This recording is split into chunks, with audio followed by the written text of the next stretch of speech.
Hotel management में है, ऐसे कोई 5 टिप्स अगर आप दे सकते हैं कि ओके अगर आपको रेस्टोरेंट नहीं खोलना है और आप एक्सपीरियंस ले लो, होटल में काम कर लो, 5 स्टार में काम कर लो, अब्रॉड चले जाओ, ये सब हो जाओ, बट एक alternate 5 different routes a person can take.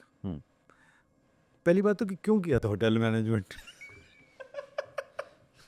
सो मैं ये समझो कर लिया। नहीं मैं इसलिए ये बोलता हूँ कि मुझसे पूछते हैं, मैं कहता हूँ देखो अंडरस्टैंड, अगर मैं पिछले 10-15 साल से कह रहा हूँ हाँ। कि मैं नहीं करता, मैं कुछ और ढूंढता जो स्मार्ट होता, क्योंकि लोग मुझे कहते हैं कि आपको देख के किया, तो मैं सॉरी अबाउट दैट क्योंकि हर चीज का टाइम होता है, हर चीज का। उस समय 4 इंस्टीट्यूट थे, हमारी एंट्री अच्छे लेवल पे हो गई, पर फिर भी it's not an industry which page so much, right? और आप बहुत अच्छे हो, हाँ ठीक है, आपने सोचा है कि यही है, आपको यही करना है, तो बहुत कुछ कर सकते हैं। ये फ़ायदा ये है कि आपको ये ना सिर्फ hotel, restaurant, QSR, canteen, cafeteria, events सबके लिए तैयार कर सकते हैं। जी। PR कंपनी में भी जा सकते हो, आप एयरलाइन के अंदर भी जा सकते हो, आप बैंक की सेल्स टीम में भी जा सकते हो। रियली? बिकॉज सी मैनेजमेंट, आप मैनेजमेंट सीख रहे हो? मैनेजमेंट के साथ साथ ह्यूमिलिटी सीख रहे हो। हाँ। सी शुरू में बहुत कम ऐसे फील्ड हैं जहाँ पे ह्यूमिलिटी सिखाई जाती है। यहाँ पे ह्यूमिलिटी सिखाई जाती है। सब सफाई, टॉयलेट भी साफ करवाए जाते हैं आपसे, सिर्फ खाना नहीं बनवाया जाता होटल में, टॉयलेट भी साफ करवाए जाते हैं, बिस्तर भी बनवाए जाते हैं, झाड़ू भी लगवाया जाता है, सब कुछ करवाया जाता है।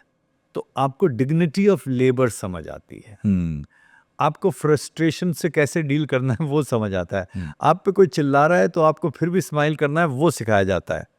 तो they prepare you for life. ये सबसे बड़ा फायदा है इसका है कि ये आपको इतना ज़्यादा अच्छा ट्रेन कर सकता है, करता है। और इसीलिए ये जो होटल मैनेजमेंट में आते हैं, मतलब बहुत सारे ऐसे लोग मिलते हैं कि मैंने अभी होटल मैनेजमेंट किया, अच्छा ओ अभी क्या करता है, वैसे तो डांस सिखाता हूँ मैं, टेनिस लुइस, या होटल मैनेजमेंट किया हुआ, राइट? ओ क्या, ओ मैं आई ऑल्सो डिड, बहुत अच्छा है डिज़ाइनर, वेंडल रॉड्रिक्स, होटल मैनेजमेंट के। तो बहुत बहुत सारे लोग जिन्होंने ये करने के बाद में, आप कितने सारे बैंकर्स हैं अभी जो मैं जानता हूँ। ऐसा नहीं है कि कॉल सेंटर के one of the top call centres in this country head जो हैं वो liquor company, largest liquor company के head in this country hotel management के क्या हो। तो सबसे अच्छी बात यह है कि आप लिमिटेड नहीं रह जाते। लिमिटेड नहीं रहता। पर उसके बाद में अगर आपने कुछ चूज किया है तो उसके बाद में वो रिगर वो पूरा लेके आना पड़ता है आपको। आपको वही मेहनत करनी पड़ती है, सब कुछ करना पड़ता है। And you have to be, you used a very good word, consistent. That consistency is critical. अगर मैं खाना खजाना कंसिस्टेंटली नहीं करता, या आज भी जिस कंसिस्टेंसी के साथ मैं एफर्ट करता हूँ, नॉट जस्ट फूड एवरीथिंग, मतलब मुझे पता है कि कल रात को मैं कितने बजे सोया था और आज सुबह कितने बजे मैं उठा और आज मैंने क्या क्या किया है। अगर if I drop that ball, नहीं, आप मेरे से इंटरव्यू नहीं कर रहे होगे Kunal. that's such a real line you just said, because that's the unfortunate reality. That's a reality. कि अगर आप नहीं लगे रहोगे तो you will be one in the crowd. Because आपको ऐसा नहीं होता है कि आपको लगता है ये सब चांस से होता है, कुछ चांस से नहीं होता। मेहनत, एफर्ट, कंसिस्टेंट मेहनत बहुत करते हैं लोग। क्या करते हैं, मेहनत की, फिर कुछ नहीं हो रहा, छोड़ दिया। फिर थोड़ी देर बाद फिर मेहनत की, कुछ नहीं, फिर छोड़ा, खो दिया। कितनी मेहनत की, नहीं एक्चुअली कंसिस्टेंटली नहीं की। सो ये फील्ड में एक तो ये ह्यूमिलिटी सिखाता है, ह्यूमिलिटी ऑफ कंसिस्टेंसी सिखाता है कि आप सब कुछ भी हो जाए उसमें आपको हंसना सिखाता है, मुस्कुराना सिखाता है। तो it prepares you for life. तो it's a good course. Only expectation जो है वो रियल मतलब कि मैनेजमेंट कर रहे हो तो पहले दिन मैनेजर नहीं बनोगे, वेटर बनोगे, दैट्स ओके, दैट्स फाइन। पर उसमें इकोनॉमिक्स कि अगर आपने 3 साल में 21 लाख रुपए मैनेजमेंट करने में करे, लगाए हैं। उसके बाद में 21,000 रुपए की भी नौकरी नहीं लगी, जो नहीं लगेगी। नहीं, वो बहुत लोगों को एक एक पॉइंट के बाद वो ड्रॉप आउट कर जाते हैं इस फील्ड में। कुछ मेरे दोस्त हैं जो आज बड़े बड़े दूसरे कंपनियों में काम कर रहे हैं, बहुत ही हटके चीज़ें कर रहे हैं, जबकि वो लोग होटल मैनेजमेंट करके ताज में काम कर रहे थे।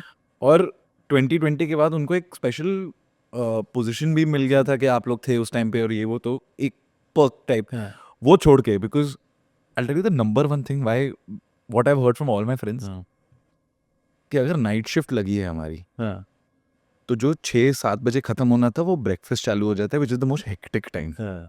तो अगर हमारी शिफ्ट खत्म भी हो गई है ना, हम घर नहीं जा सकते, हमें वो ब्रेकफास्ट सर्विस करके ही घर जाना होता है, वरना नहीं जा सकते, और फिर अगले दिन नाइट शिफ्ट के लिए वापस भी आना है। सो that is one of the thing कि वो हार्ड वर्क जो ब्रेन ड्रेन होता है वो बहुत लोगों को तोड़ देता है। इट्स नॉट, पर ये ऐसा नहीं है। तो आज सुबह में ताज पैलेस होटल कोलाबा, आज उनका 121 ईयर्स बर्थडे। तो मेरी एक सुबह मीटिंग हमारे टाटा कंज्यूमर के एमडी के साथ में थी, वहीं चेम्बर्स में। जो ताज के जो एमडी हैं वो मेरे बैचमेट हैं, पुनीत चटवाल। तो कल शाम को वैसी बात हो रही थी, तो उन्होंने कहा कि शाम को कल अभी एक इवेंट है उनका वहाँ पे। मैं कह नहीं, मैं तो शाम को कमिटेड हूँ। Thank you. ठीक है, तो HSBC के हेड भी हितेंद्र दवे जी, और उनका एक बहुत बड़ा इवेंट वहाँ चल रहा है। मैं कहा सॉरी, ये तो मैं कमिटेड हूँ। कहते अरे you are not coming, I send you message.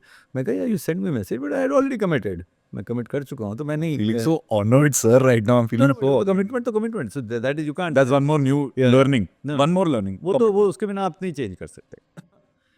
तो वो हो गया।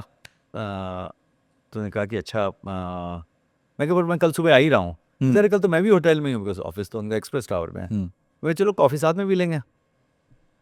तो कहते हमारा तो बर्थडे है, तो बर्थडे में you also come in this celebration. Okay, अच्छा फिर हमारा ना एक कैफेटेरिया, आज बहुत बड़े हम कैफेटेरिया, बेस्ट कैफेटेरिया बनाया है, and it looks like a world class. पर 121 साल लगे यहाँ पहुँचने में।